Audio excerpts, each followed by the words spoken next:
Las dulas son las que acompañan, las que cuestionan los modelos de salud y hacia dónde estamos llevando este ecosistema. Te invito al siguiente Congreso Mexicano de Medicina de Estilo de Vida. Se llevará a cabo en Ciudad de México en el mes de junio. Para más información ve a congresoamed.org. Creo que nos cuesta mucho trabajo admitir que nuestros patrones de consumo son nocivos, porque todos los vemos como necesarios.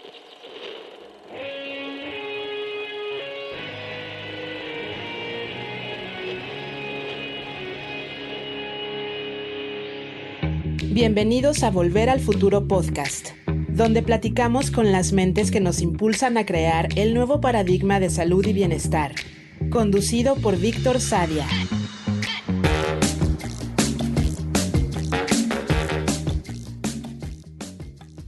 Manuel Rosenberg es emprendedor social y cofundador de Ana Care, plataforma de salud centrada en cuidadores. Ha liderado proyectos en educación, medio ambiente y salud, con estudios en Columbia y el MIT. Fue reconocido como Emprendedor Social del Año 2025 por el Foro Económico Mundial con sede en Davos y es fundador de Camino a Copalita.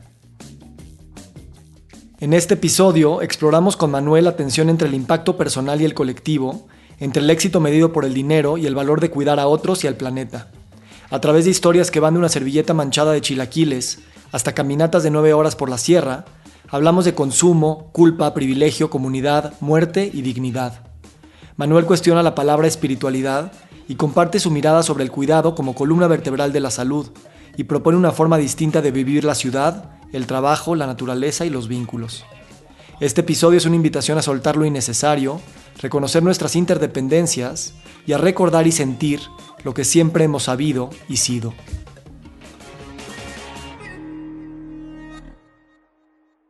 Muy buenos días, muy buenas tardes, muy buenas noches. Hoy nos acompaña Manuel Rosenberg. Manuel, gracias por estar aquí. Gracias por invitarme. Qué placer, Víctor. A ver, me estaba acordando de la primera vez que te vi y normalmente no te acuerdas de cuando ves por primera vez a alguien, pero fue una noche en casa de Daniel y Sari, estábamos ahí en la terraza y me intrigaste, o sea, como que vi que alguien estaba muy callado, pero como muy presente, como cuando ves a una persona como observando el fuego, ¿sabes? Como que está absorta en sus fantasías, pero también está muy presente. Esa es la presencia que me reflejaste y se me quedó muy clavado. Y la verdad, por eso es una de las razones por las que quiero hablar contigo, porque quiero escucharte, porque eres una persona reservada y al mismo tiempo tienes mucho que ofrecer y reflexionar. Y bueno, hermano, pues es un privilegio estar contigo. Gracias por aceptarlo. Gracias, y la verdad, le diste un spin muy positivo. Normalmente dicen, ¿quién es ese mamón que nada más nos está juzgando a todos?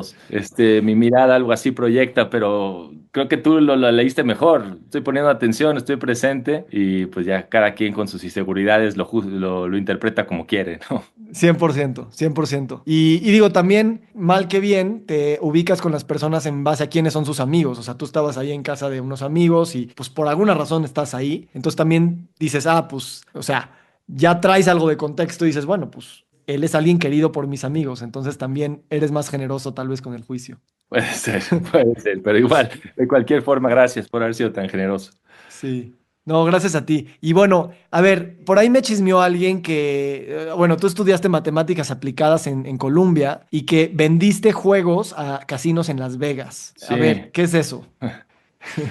este, uno de mis mejores amigos muy queridos, Alex Pasi, me habla una noche desde Las Vegas, borrachísimo. Oye, ¿tú sabías que los juegos que alguien juega, alguien es dueño de ellos? Alguien es dueño de todos los juegos que jugamos y le pagan regalías. ¿Qué estamos haciendo con nuestras vidas? ¿Cómo no hemos inventado un juego? Esta es una llamada a las 3 de la mañana, pero me dejó pensando y dije, oye, o sea, ¿por qué no podríamos inventar juegos nosotros? Y le tomé la palabra y al otro día que él estaba crudo, le dije, ¿cuándo nos vemos en México y de esas ideas que nos empezamos, pudo haber sido una risa de 5 minutos y nos tomamos muy en serio y nos reunimos en México y los dos éramos pues muy fanáticos de los juegos de mesa. Él pues mucho más dedicado que yo, pero nos pusimos a diseñar todas las ideas que teníamos de cómo sería un juego increíble para casinos, que te hiciera pensar, que estuviera creativo, que fuera diferente. Y de una sesión en la tarde conseguimos a 5 amigos que nos den dinero para ir a patentar el juego, para hacer marketing, para que nos den para nuestros viáticos. O sea, imagínate convencer amigos para que te den dinero para irte a Las Vegas, gratis, ¿no? O sea, que confíen en ti. Y 5 amigos confiaron en nosotros. Y insisto, o sea, de un chiste de una noche de borrachera, patentamos el juego Tequila Poker.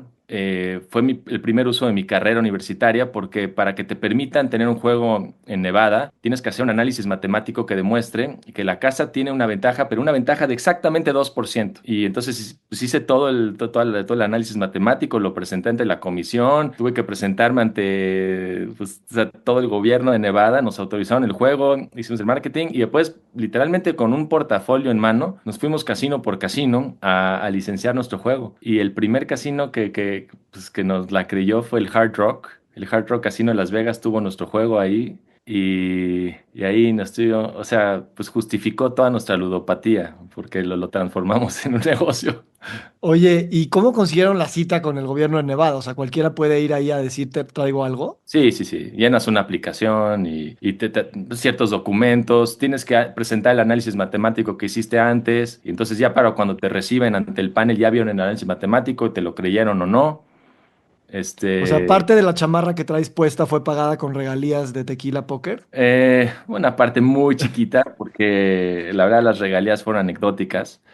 Pero si quieres seguir en esta línea, o sea, se pone chistoso porque pues dentro de la comunidad judía, pues dos chavos de 23 años que hayan inventado un juego de póker y lo hayan logrado meter a Las Vegas, hizo algo de ruido en esta pequeña burbuja. Y pues mucha gente dijo, oye, yo también podría hacer eso, yo también podría inventar juegos, pero no entiendo nada de eso del análisis matemático, no entiendo eso de yo no hablo inglés, yo no me podría presentar frente al gobierno de Nevada. Y entonces nos contrataron de consultores para otros juegos. Y la hago breve, pero la cuento porque la anécdota es buena. Entonces, la primera persona que nos contrató para ser su consultor de juegos, además dice, además quiero que sean mis socios. Estábamos en Claims, en una servilleta con salsa de chilaquil manchada, escribe, yo le doy a Manuel Rosenberg y a Alex Pasi el 15% de mi juego. Y me da la servilleta. Y la guardo en un cajón. Un año después, ¿qué crees? Ya logré vender mi juego a un casino en Las Vegas. Y entonces nos enteramos en los círculos de jugadores de póker que pues todos pensaban, no, este tipo sí se va a volver multimillonario, no, impresionante el juego que inventó. Y entonces nosotros sabíamos pues lo difícil que es ya que estás ahí en las redes realmente venderlo. Dijimos, pues, seguro alguien se va a interesar de nuestro 15%. Y logré vender la servilleta que dice que yo tenía el 15% por un monto que pagó mi vida un par de años, mi vida entera, Ok, a cambio de una servilleta con salsa de chilaquil. qué belleza. Y nada más, el tipo que recibió la servilleta le habló al dueño y le dijo, oye, aquí tengo una servilleta, alguien que me está vendiendo su 15%. ¿Me lo tomas como bueno? Si te quieren vender su 15%, están en su derecho. Y ya Órale. con eso vendí una servilleta chilaquileada que me mantuvo Está un par de... cañón que haya respetado también ese acuerdo, ¿no? Increíble, Qué increíble. Eso es, increíble. o sea, súper honorable, súper honorable. Sí, sí, sí. Me encanta, me Entonces, encanta. no. Detrás de los juegos de azar y de la ludopatía y de las adicciones y de todo lo que conlleva el póker, también hay honrabilidad. Sí, sí, sí. No, bueno, no me imaginé que se iba a ir por aquí la conversión, pero, o sea, pues la verdad, o sea, en su momento, o sea, se me hizo el logro más grande de mi vida, vender una servilleta sucia por un monto tan bueno. Y sí, y digo, nada más como epílogo, cuando le estoy vendiendo la servilleta, me dicen, oye, Manuel, ya seguro, ya no te vas a echar para atrás. No, no me voy a echar para atrás. ¿Te puedo hacer una pregunta? Claro. ¿Por qué eres tan pendejo? Y le digo, ¿cómo? No, esto va a valer millones, o sea, ¿cómo me dejaste ir la servilleta? Y yo le dije, oye, pues ya es un hecho, ya es un hecho, no te vas a echar para atrás tú sí. ¿Por qué eres tan pendejo tú?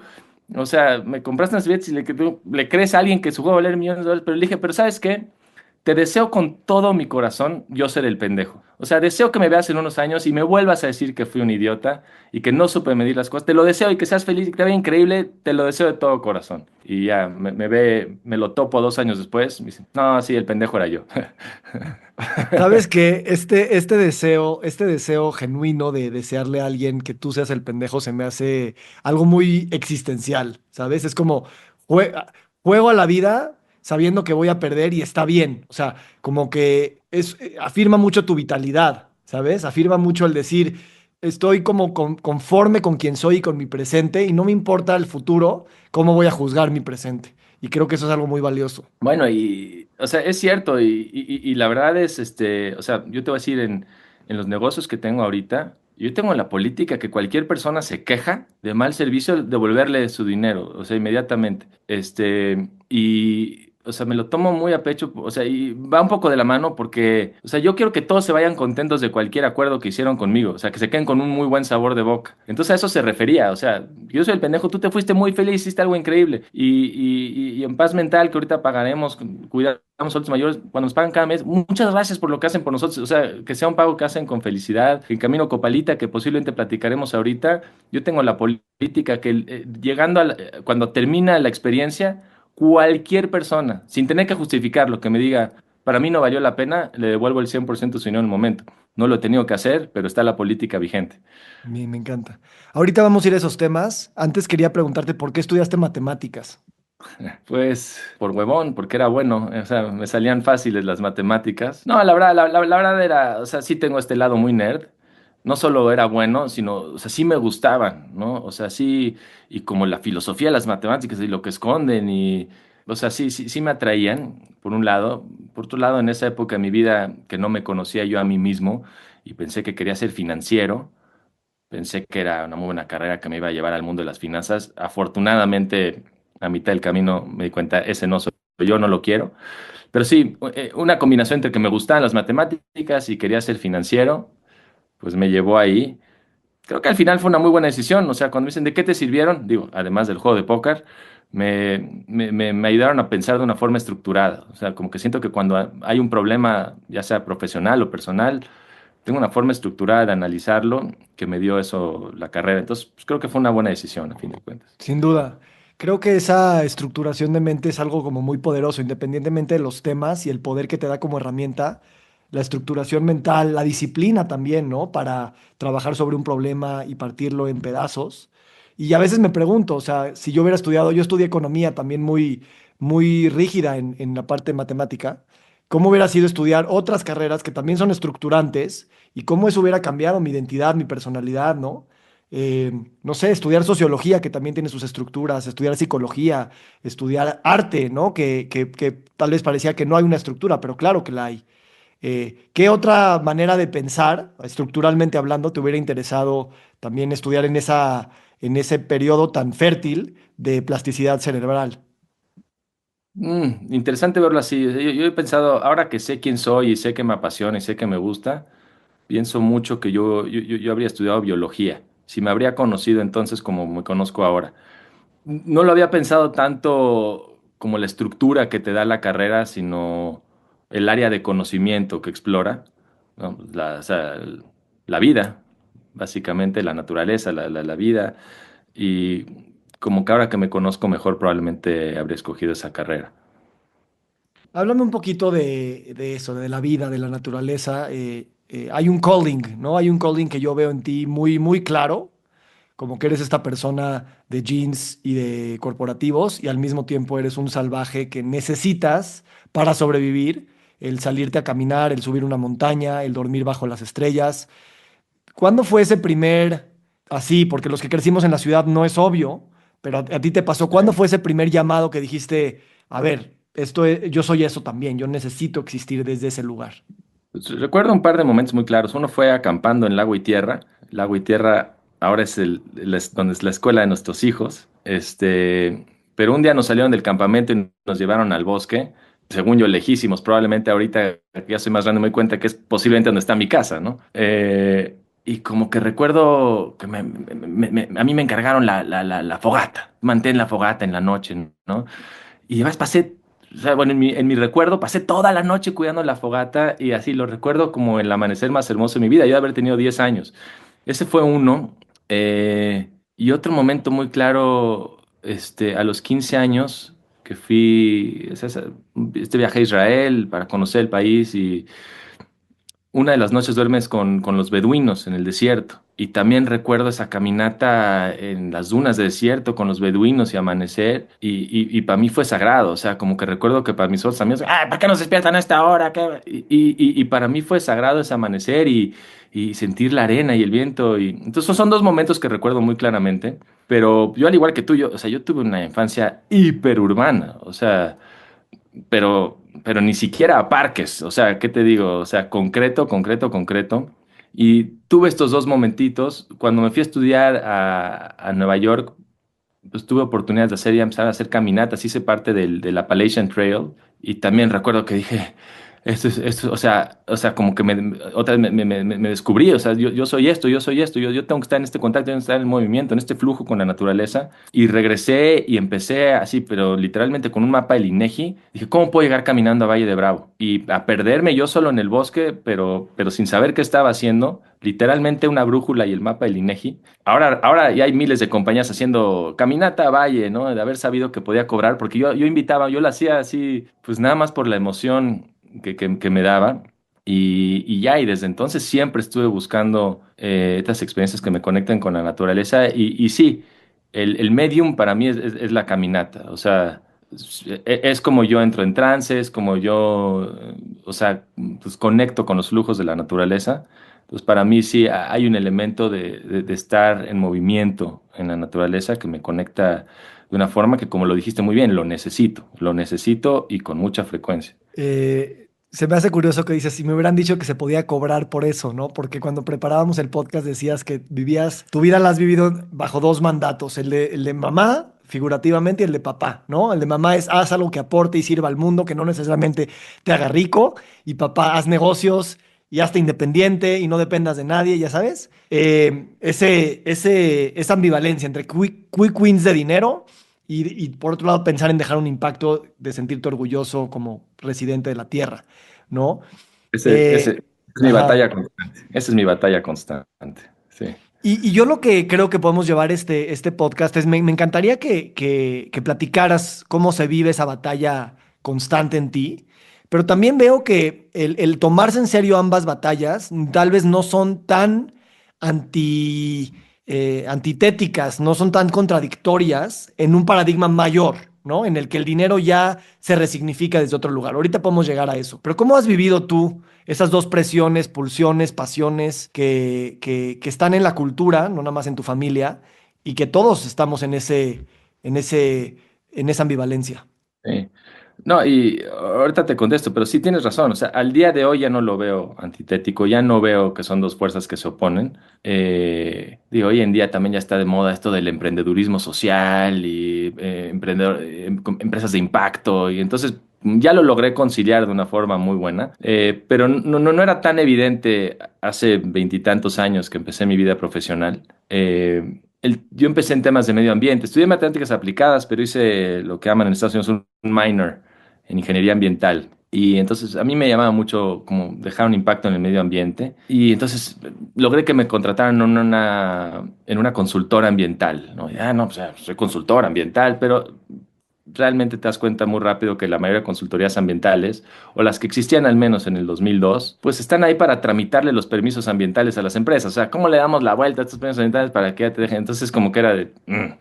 Y como que muchas veces me topaba con esas cosas, como que trata de hacer lo correcto y sí había una decisión, o sea, de veras que hacer lo correcto, te das por aquí, y la gente realmente comprometida con el medio ambiente que conocía no ganaba dinero. Y después estaban los que pues, utilizaban ahí de gancho para esta oportunidad de negocios. Y como que sí me vi frente a esta dicotomía muchas veces. Y a veces escogía un camino y después me daba cuenta que pues no era. En algún momento me dediqué a generar bonos de carbono. Los bonos de carbono es, haces un proyecto que puedes demostrar que gracias al proyecto hubieron menos emisiones, algún organismo certificador, en mi caso eran las Naciones Unidas, acredita que gracias a tu proyecto hay X menos toneladas de carbono en el ambiente, te dan esos bonos y tú le vendes los bonos a una empresa que tiene que reducir sus emisiones. Suena preciosísimo, ¿no? Oye, yo ayudé en este proyecto en México y entonces y con esto Holanda justificó su reducción de emisiones y yo dije, ya lo encontré. Y con el tiempo te vas dando cuenta que los bonos de carbono, pues que realmente hay muy pocos proyectos que están financiados por eso, que son proyectos que se hubieran hecho de cualquier forma,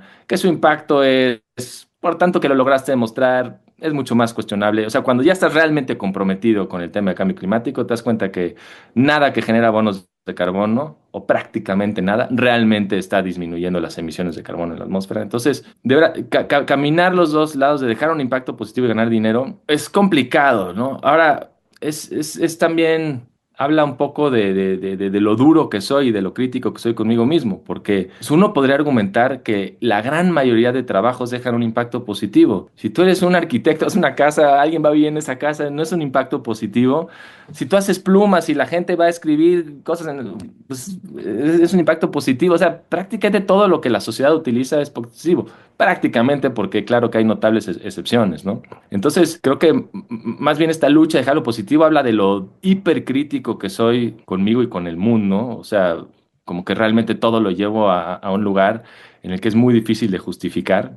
Este, pero, pero para concluir, creo que el lugar donde estoy ahora, los dos proyectos de los que pertenezco, que ayudé a fundar, que son Paz Mental, Ana ahora se llama, y Camino Copalita, aunque sí logré ese balance de una forma que me la creo, estoy satisfecho y siento que dejo un impacto positivo como yo lo defino, que es Eso. de una forma muy estricta, ¿no? Eso, hermano. O sea, primero que nada, creo que empezar a voltear a ver el medio ambiente a través de herramientas como los bonos de carbono hacen que tanto culturalmente como institucionalmente los empecemos a hacer, volteamos a ver las cosas y pronto nos damos cuenta de sus limitantes. Y como proceso de cambio sistémico puede ser parte de la idea, siempre y cuando mantengamos esa hipercrítica a decir, bueno, esto no es suficiente, ¿no? Y por otro lado es eso, dices, yo me siento más a gusto porque es el impacto bajo como yo lo quiero definir. Y eso también es algo muy importante, porque mismo las definiciones de impacto, pues van a cambiar si es una ONG, si es una empresa, si es un gobierno, y no nos damos cuenta que estamos midiendo, así como decíamos de las matemáticas que estructuran la manera de pensar, que estamos midiendo el impacto bajo ópticas también reduccionistas, de que pues también sirven ciertos intereses o ciertas tendencias e inercias, y tú Sí. con tu vida, con tus madrazos existenciales, se mueren tus abuelos, se mueren tus papás, tienes una crisis amorosa, tienes una depresión, o sea, la vida te sucede, y dices, no, güey, a ver, el impacto es polifacético, multidimensional, y aunque no se puede cuantificar, no puede nada más verse desde una sola esfera. Entonces, ¿cómo tú ese impacto te vas apropiando de esa definición, independientemente de que tal vez no está compartida todavía por un paradigma o por tu cultura, pero sí por ti? Y eso ya es un gran avance, sistémicamente hablando. Bueno, y nada más así como sistémicamente hablando y de esta búsqueda de paz interna, ¿no? O sea, si ya si siento ya congruencia, ya estoy ahí, ya la paz con la que puedo actuar y tomar decisiones es mucho mejor que cuando todas mis decisiones me están conflictuando enormemente, ¿no? Y ahí, ajá, háblame de esa conciencia que no sé de dónde viene, pero está, de hasta sentir culpa cuando estás traicionando ciertos principios que ni siquiera has exteriorizado o sabiendo que son tus principios. Es casi como una intuición de esto no cuadra, ¿no? ¿De dónde viene eso? Pues yo soy pues, tercera generación de sobrevivientes del Holocausto, ¿no? Mi abuela, que aún vive, 99 años, sobreviviente de Auschwitz. Dicen que es muy común hasta la tercera generación este sentimiento de culpa de lo que haces en la tierra, porque te tocó sobrevivir, porque sabes de toda la gente que murió y a ti te tocó la suerte de sobrevivir. ¿Y qué estás haciendo con tu vida? Mi mamá, que es psicóloga, incluso ha ido a muchos seminarios y workshops de esto, de la culpa del sobreviviente. Entonces, si tuviera que darte una explicación de dónde viene esta culpa y esto, pues, de veras creo que estoy cargando esa herencia de bueno, tu linaje sobrevivió y qué estás haciendo con eso. ¿Qué estás haciendo tú para merecerte haber vivido? Creo que sí tengo esa carga. Y es duro porque, o sea, la vida es tan grande, es tan valiosa que nunca la justificas, ¿no? O sea, si te clavas ahí y no lo superas y no nada más, pues aceptas que te tocó vivir, pues puedes vivir con culpa toda la vida, ¿no? ¿Lo he superado al 100%? No. Siento que voy en un camino muy positivo que me permite vivir con mucha más paz, pues sí. Pero yo creo que de ahí viene. Gracias por abrir pues esa parte vulnerable tuya y me quiero enfocar un poco ahí en la culpa, ¿no? O sea, un grado de culpa puede ser algo sano, o sea, en términos de la evolución de las especies, en el que nos vemos benefactores de muchas cosas que no controlamos y que tenemos algo de deuda, de reciprocidad al menos que podemos dar. O sea, hay un grado de tal vez culpa sana. Pues yo lo creo también. O sea, o al menos vamos a cambiarle el nombre, ¿no? Más que culpa sana, nada más reconocimiento de la suerte, del privilegio, de estas cosas. Yo que Digo, es lo que iniciaron el movimiento woke, ¿no? O sea, oye, reconoce que tú eres privilegiado y ayuda a los demás, o sea, y al igual que el movimiento woke, digo, en mi opinión, o sea, en su esencia, oye, reconocer que todos merecemos las mismas oportunidades, la misma dignidad, todo eso, pues se me hace hermoso.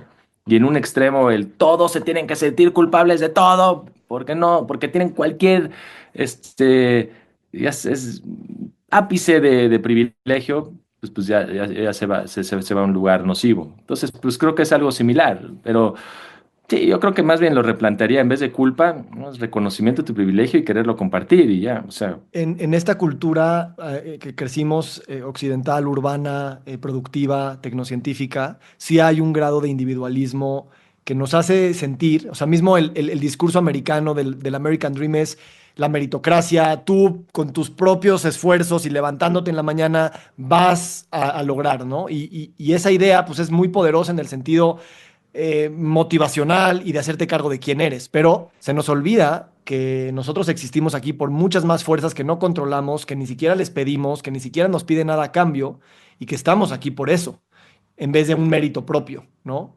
Y creo que ahí culturalmente no nos es muy claro que tenemos luz porque pasan cosas o que tenemos literalmente esta voz porque hay millones de seres adentro de nosotros trabajando con nosotros, para que esta voz exista. No es obvio, ¿no? Y menos cuando el individuo está muy definido como el tú, la identidad del tú y no la identidad compartida de la sí. interdependencia. No, o sea, comparto contigo 100% que no hay tal cosa como self-made, o sea, todos dependemos de las demás personas y lo queramos reconocer o no, nadie se hizo solo, eso por un lado. Y por otro lado, yo lo llevaría más lejos, o sea, creo que este ethos, esta cultura del self-made, de que tú, lo que es con tu esfuerzo, tú logras tú y tú te lo mereces y es tuyo, o sea, en su extremo que ahorita se ve muy manifiesto en Estados Unidos, se pierde la empatía. Y, o sea, un ser sin empatía, pues es la definición de un psicópata. Entonces, una sociedad que nada más valora el esfuerzo personal y que tú mereces todo lo que tú tienes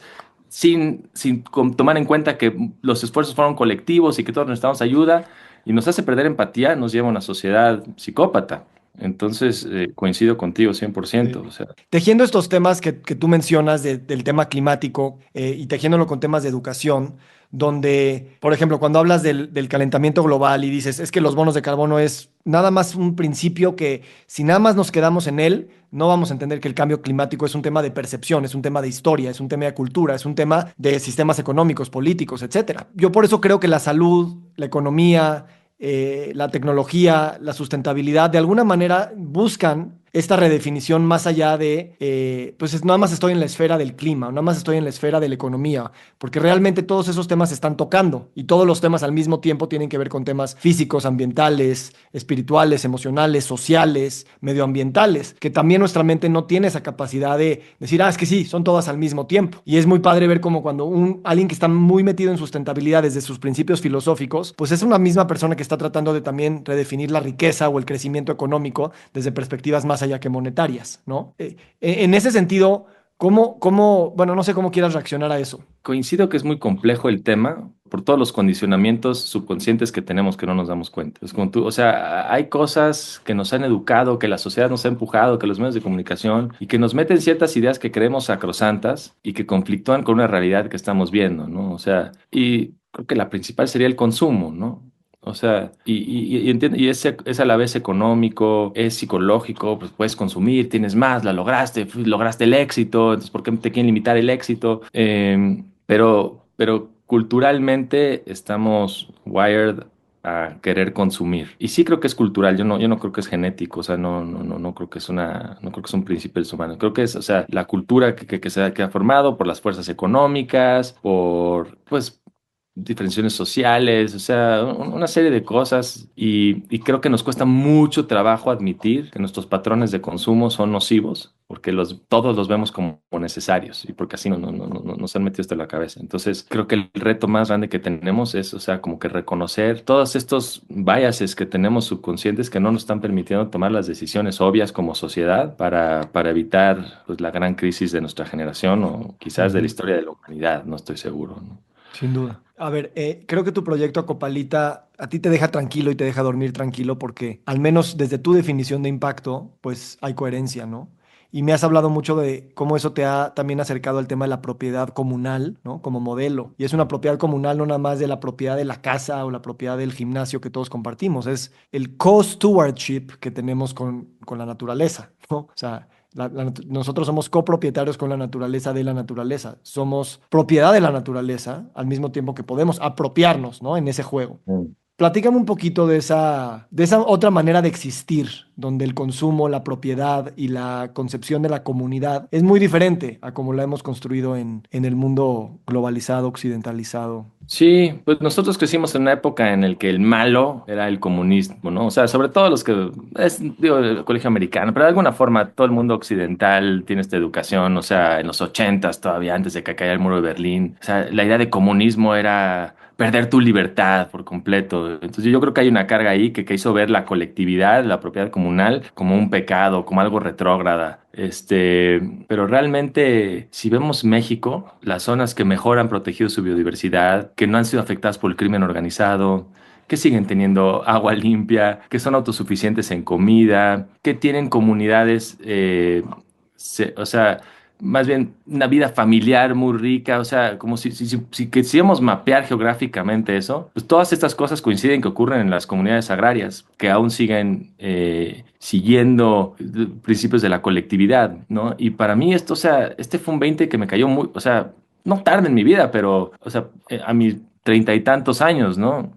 Yo seguía, o sea, como que nada más no entendía el sentimiento. Y ya que pues tienes la fortuna de, al menos unas experiencias, unas veces al año, vivir de cerca los procesos comunitarios, y te das cuenta que no solo es compartir con tus vecinos y los niños de tu comunidad, sino con los venideros. O sea, está muy presente los derechos de los niños, ¿no? De los que van a venir. Se toman decisiones mucho más inteligentes. Se toman decisiones, o sea, que los hace menos dependientes de cosas externas de las que no van a tener control. Se toman decisiones que son más congruentes con la resiliencia a los fenómenos climáticos, pues con la identidad cultural, que muchas veces en las comunidades agrarias la cultura y los alimentos están íntimamente ligados, ¿no? Entonces, con proteger las especies endémicas de maíz, por ejemplo, ¿entiendes de dónde vienen estas decisiones cuando hay como que esta línea de nosotros y la naturaleza no existe? O sea, cuando hablan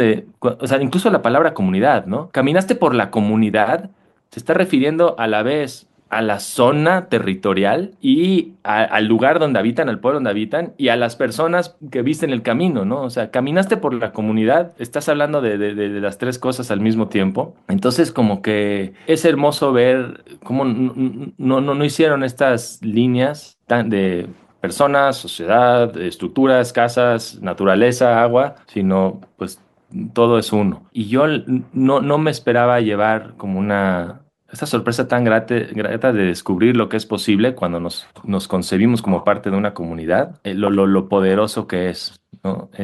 Siento que es una palabra que se puede usar a la ligera, pero cuando de veras la entiendes a profundidad, pues cambia por completo toda tu cosmovisión y toda la forma en la que quieres estructurar tu vida. Sí, alguien decía que no es lo mismo hablar de comunalidad que vivir en comunalidad. Sí. ¿No?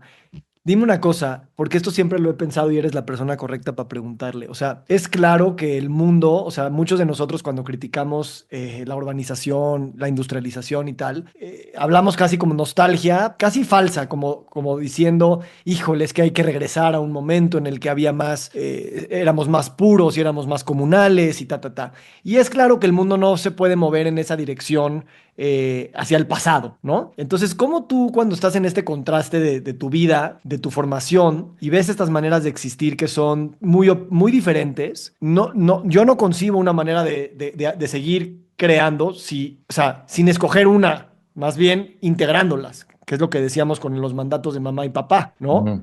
Y por eso creo que me gusta cómo hablas de emprendedor social, porque hasta como tiene una connotación como que hasta irónica de llamarle así, ¿no? Porque a veces pareciera que son como cosas incompatibles. Pero no hay duda que tenemos que usar también el lenguaje del capitalismo y la tecnología que tenemos hoy en día y la forma de pensar de billones de personas para encontrar estas otras formas de existir. ¿no? Entonces, exacto, o sea, tú cómo va, o sea, yo creo que con tu proyecto lo estás conciliando y creo que cuando tú llevas a personas a esas experiencias, tal vez no les das una cátedra de por qué la vida en comunidad y todo eso, pero al experimentarlo hay una noción de que estamos recordando algo que ya sabíamos que era así, ¿sabes? Como que siento que sí hay el pasado también hablando a través de nosotros y no se necesitan demasiadas explicaciones cuando tienes una experiencia. No va a ser suficiente, pero sí es un principio para que después en las universidades y en los gobiernos pues estas cosas se materialicen en leyes, reglas, instituciones y modelos de negocio, que eso es lo que tú estás haciendo. Sí, bueno, pero mi forma de guiar, en verdad no digo nada. Yo siento que mi trabajo de guía acabó con que te llevé ahí y realmente ya. O sea, soy el guía más silencioso que conocerás. Hablabas al principio un poquito de, o sea, pues ya vivimos en ciudades, no nos podemos ir para atrás, hay millones de personas y todo eso. Yo me quedé pensando que ahí, o sea, lo que es hermoso de la vida comunitaria, como se vive en la ruralidad mexicana, al menos, o sea, es como el entendimiento de los flujos. Y creo que en la vida moderna, urbana, digo, en algunas ciudades se está empezando a vivir, pero como que no hay un entendimiento tan natural de los flujos. ¿Y a qué me refiero, no? O sea, insumos llegan a la ciudad y ahí se pudren. O sea, la ciudad no envía nada de regreso, ¿no? Es casi como un parásito del resto del planeta. Y una ciudad perfectamente puede formar parte de flujos naturales. O sea, desde cosas tan básicas como programas reales de compostar todos los residuos orgánicos.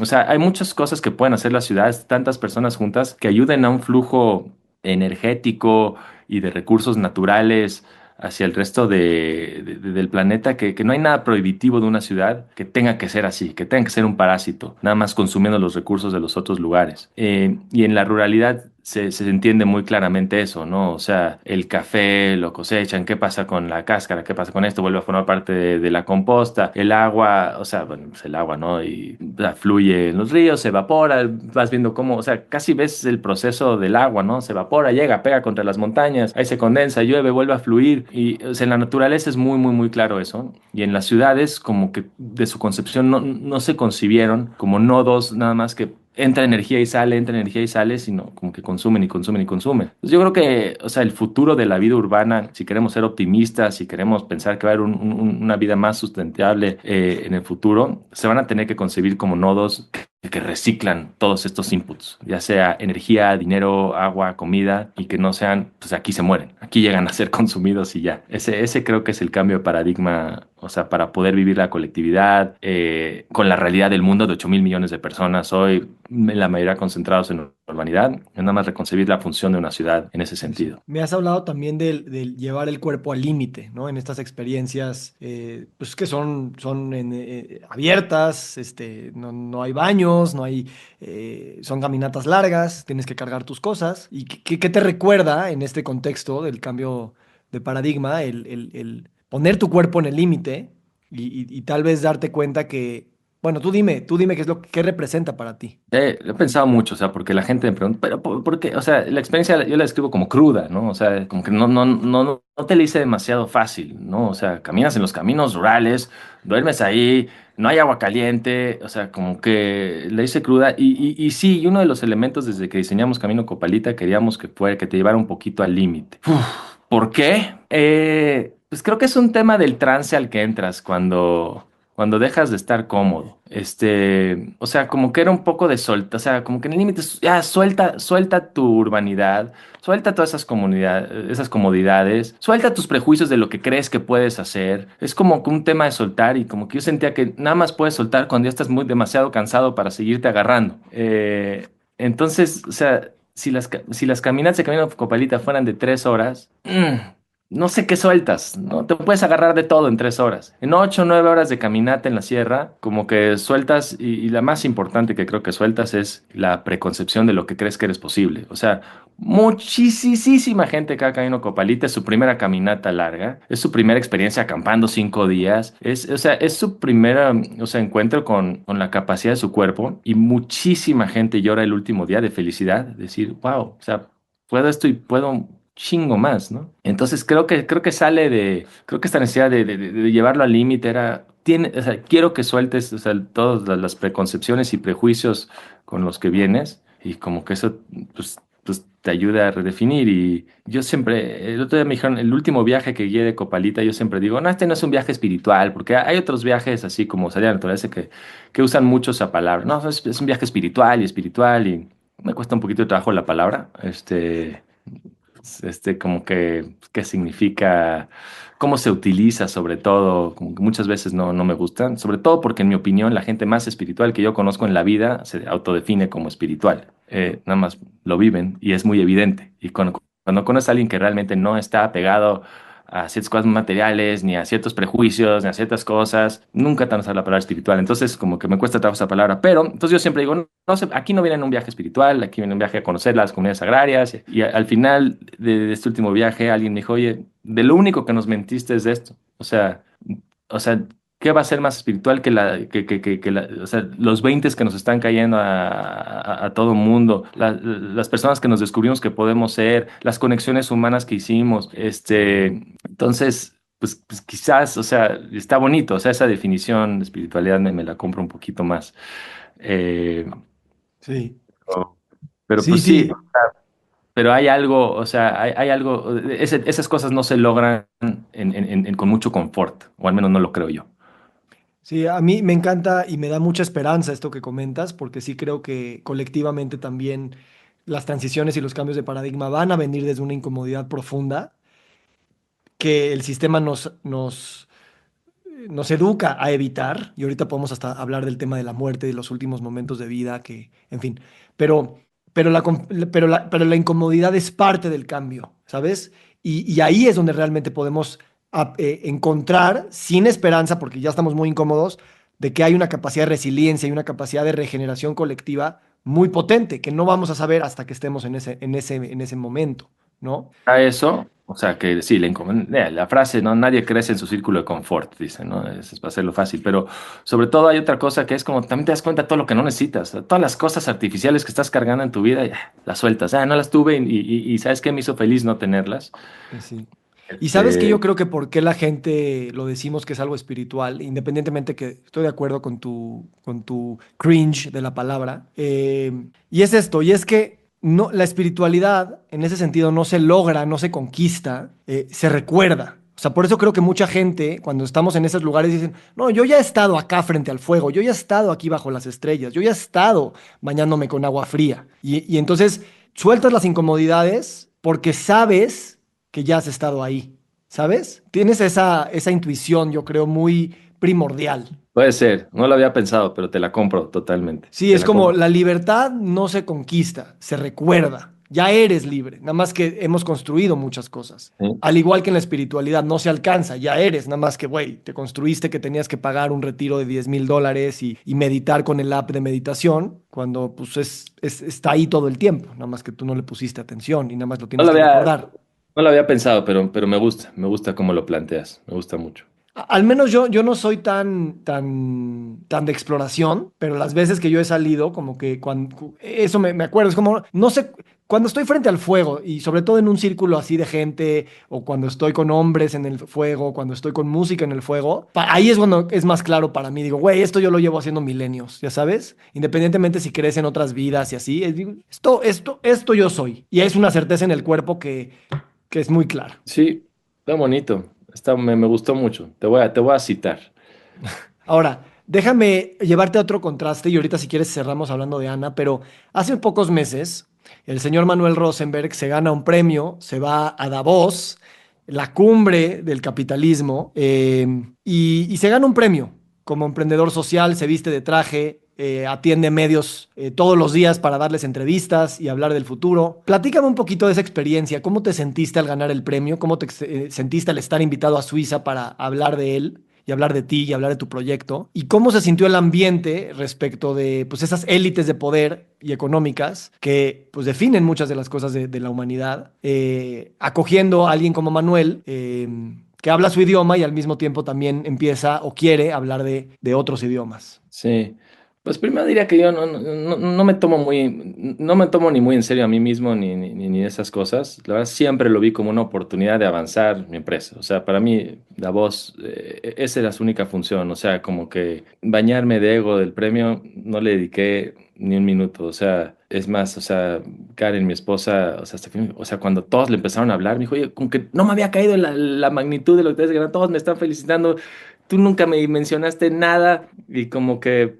no me lo tuve muy en serio, más que por cómo podía amplificar el mensaje y el impacto que estamos tratando de crear. Eso era lo importante.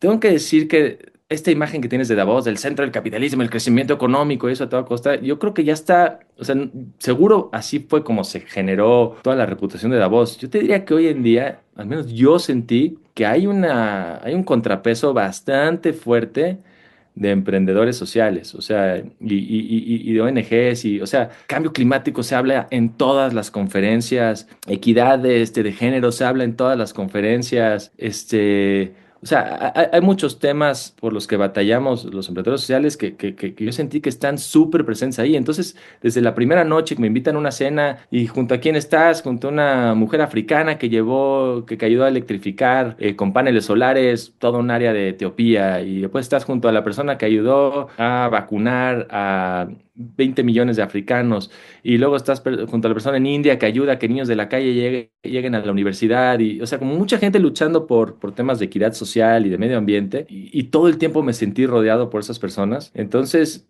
me dio mucha esperanza. Yo no pensé que iba a regresar tan esperanzado. Yo tiendo a ser pesimista y regresé muy esperanzado que no solo que existen todas estas personas y organizaciones haciendo cosas tan positivas, sino que ya tienen un lugar en la mesa. En Davos, los emprendedores sociales tenemos todo es por gafetes, ¿no? Si tú tienes el gafete azul, el blanco, el rosa, el verde, y es como, pues dependiendo de qué tanta importancia te dan. A los emprendedores sociales le dan el gafete que le dan a los presidentes. Y nos los dijeron el primer día. Les dimos el mismo color de gafete que los presidentes porque queremos que se sientan a su altura, que les hablen del tú por tú y que sientan que para nosotros pueden tener el mismo impacto que cualquiera de estos presidentes. Entonces, o sea, se me rompió el paradigma de que Davos, de que yo pensé que íbamos como decoración. Ahí en verdad están todos para hacer negocio de dinero y ahí medio ponen a los empresarios sociales para decorar y no sentirse tan culpables. No sentí que fue el caso. O sea, sentí que de veras nos dieron un lugar importante.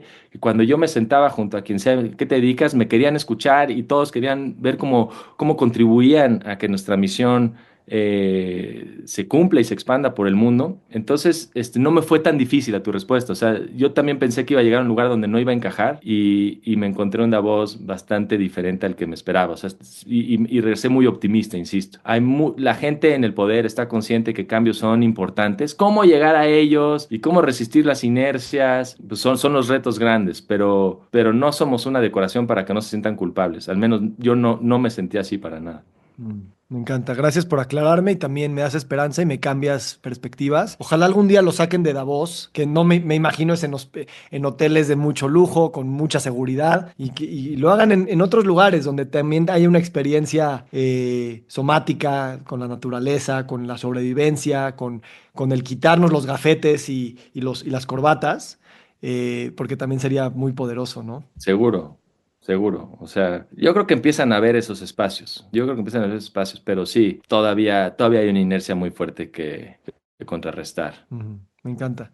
Oye, platícame también, y de hecho ya estamos platicando de esto desde el principio, y es este tema de paz mental, Ana, el tema del envejecimiento. Creo que me encantaría escuchar esta idea tuya de que dice, el cuidado de alguien no se resuelve solamente con dinero o dándole dinero a alguien para que te lo resuelva. Y eso creo que Sí. es muy notorio a veces en la manera en la que los servicios de salud se posicionan, como dame a mí el dinero y yo te resuelvo. Pero tú te has dado cuenta dando un servicio de salud a personas de la tercera edad que requieren cuidados, que va más allá. Sí, pues cuando empezamos Paz Mental y sí quiero hacer un paréntesis, o sea, mencionar a mi socio Ariel Silverstein, porque, o sea, ahorita que mencionabas Davos, yo recibí el premio, pero realmente, yo lo fui a recibir en nombre no solo de los dos, sino diría que de toda la empresa. Pero la verdad, la visión de Ariel, el empuje de Ariel, el estamina de Ariel han sido indispensables, entonces sí me es importante mencionarlo, porque pues ahorita estoy hablando yo de esto, pero hablo en representación de todos. Quédate en el individualismo y la meritocracia. Aprovecha.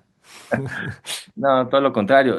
Pues Paz Mental empezó siendo una empresa que todo era darle mejor servicios de salud a los adultos mayores, darle mejores servicios a los adultos mayores. Y fuimos entendiendo que en verdad el trabajo era mucho más de generar redes de apoyo a los adultos mayores, a sus familias.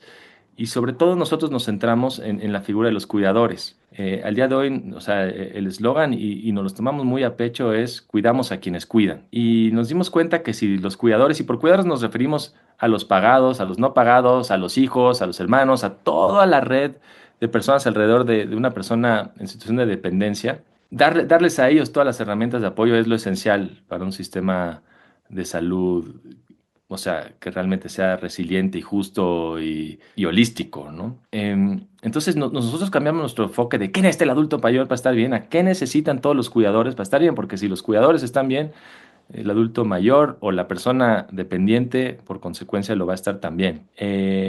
Y entonces, de repente nos dimos cuenta que más que un servicio de salud, estábamos pues como que en un espacio de generación de empleos dignos y de romper ciertas inercias y ciertas injusticias, ¿no? O sea, injusticia número uno, la gran mayoría de cuidadores no se les paga. Probablemente es un miembro de la familia, 99% de las veces va a ser una mujer por inercias culturales que hay que romper y que no se le reconoce por el enorme trabajo que hace y la enorme contribución que hace no solo a la persona que cuida, sino a la familia, a su sociedad, a la comunidad, a la economía.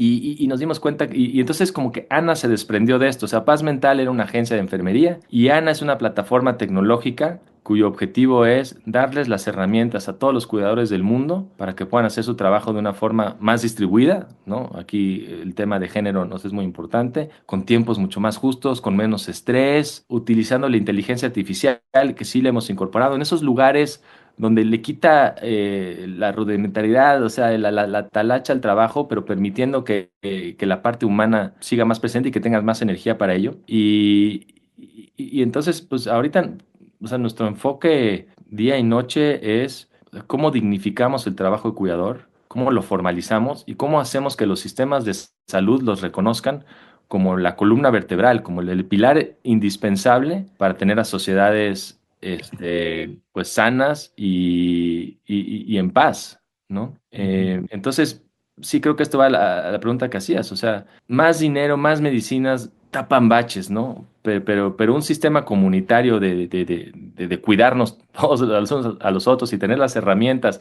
y entender esa responsabilidad compartida que tenemos, otra vez regresando a la colectividad, esos fueron pues, los 20 que nos han caído en estos 10 años. Y creo que esa propuesta que hicimos de vamos a profesionalizar, formalizar, reconocer a los cuidadores, es la razón por la que nos premiaron en la voz, porque dijeron, le están dando otro enfoque al cuidado de adultos mayores y no es a través de farma y no es a través de subsidios, es a través de armar comunidades de cuidado. Qué hermoso, hermano, y lo explicas Conectar con increíble. computadora. Tuviste varios encuentros con medios, lo tienes bien, bien armado. Fíjate que todo este discurso no, o sea, que sí, lo he ido perfeccionando, no fueron los medios, fue tener que justificar mi razón de estar ahí entre todos los otros presidentes de compañías y el presidente de las aseguradoras mundiales y todas estas gente de muy alto poder y como que el primer día que estaba ahí no estaba yo tan claro, para el sexto día ya tenía muy claro por qué nos habían seleccionado, lo que veían en nosotros y cuál era nuestra verdadera misión. Sí, te lo dije obviamente de broma porque lo que se siente es que esto lo estás vibrando y que tienes un proceso autocrítico en estos 10 años de entrarle al problema con bonos de carbono y darte cuenta que aquí había un universo más grande y te aventaste a hacer el universo más grande, a pasar de un espacio de enfermería que resuelve una necesidad vital, importante, necesaria, tanto económica como familiarmente, pero te diste cuenta que más allá había este tema de las redes de apoyo y como ya te premiaron, con eso es justo, estás resignificando, estás dignificando, no nada más el rol del enfermero y del cuidador, estás dignificando y resignificando el envejecimiento y la muerte, que es algo que en Occidente corremos mucho, ¿no? Y lo vemos como un proceso que hay que evitar a toda costa o brincar o limitar. Y aquí vamos de lleno a lo que es. Y eso es un proceso que requiere de esta atención. Y yo diría que también, a pesar de que son procesos difíciles en temas de todo lo que sucede en esos momentos de vida, en la familia, en las personas, en los cuidadores, pero es también bello, ¿sabes? En esa muerte es bello. Y creo que ustedes están a través de sus procesos y narrativas embelleciendo un proceso que nadie pensaría que hay belleza ahí. Y te lo agradezco. Yo te agradezco tus palabras. Sí, me hace pensar hace 6 meses murió mi abuelo, estaba por cumplir 103 años. Lo comento porque dices, o sea, como que incluso el proceso de la muerte puede traer algo hermoso y pues mi familia, como muchas otras, seguramente, ay, esta persona no se habla con esta, hay como muchos conflictos familiares.